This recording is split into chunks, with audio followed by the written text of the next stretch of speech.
Honesty comes from the heart. जून का महीना था। दोपहरी की धूप में सुधा जी लोकल न्यूज़पेपर पढ़ रही थी। पेपर में एग्जाम का रिजल्ट निकाला गया था। पहले पेज पर सभी टॉप रैंकर्स की फोटो और नाम छपे थे। सुधा जी की नजर उस लड़के की फोटो पर पड़ी जिसे 8th रैंक मिला था। उस लड़के का नाम हनुमंत थप्पा था।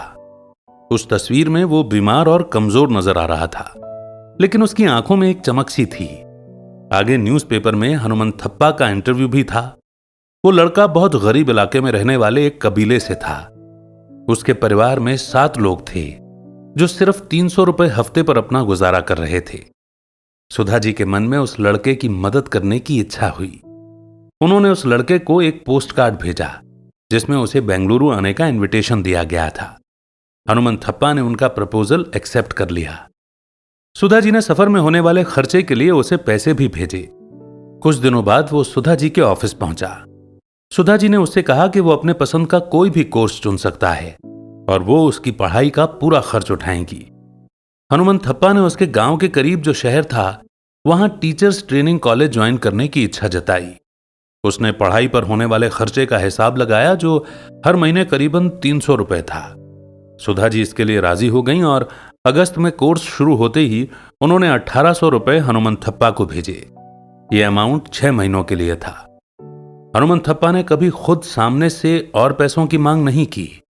अगले फरवरी में सुधा जी ने फिर उसे 1800 रुपए भेजे क्योंकि पहले के 6 महीने खत्म हो गए थे।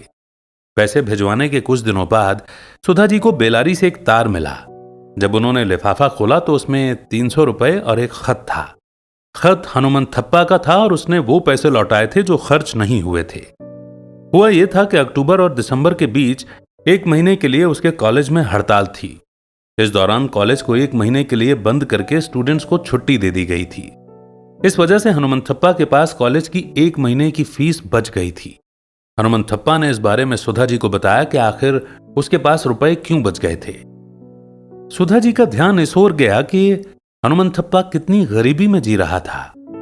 उसके पास न तो अच्छे कपड़े खरीदने के लिए पैसे थे और न भरपेट खाने के लिए। वो चाहता तो इन पैसों को अपने पास रख सकता था। सुधा जी को थोड़े न पता चलता कि उसने पैसों का क्या किया। फिर भी हनुमंत थप्पा इतना ईमानदार था कि जो पैसा खर्च नहीं हुआ था उसने उसे वापस कर दिया था। सुधा जी उसकी नीयत जानकर गदगद हो गईं और उन्हें इस बात का एहसास हुआ कि ईमानदारी का किसी इंसान की एजुकेशन या उसके स्टेटस से कोई ताल्लुक नहीं होता है। ये तो अपने आप ही इंसान की सच्चाई और अच्छाई के कारण आता है। इसके बाद उन्होंने सच्चे दिल से भगवान से प्रार्थना की कि वो हनुमंत थप्पा और उसके परिवार पर हमेशा अपना आशीर्वाद बनाए रखें।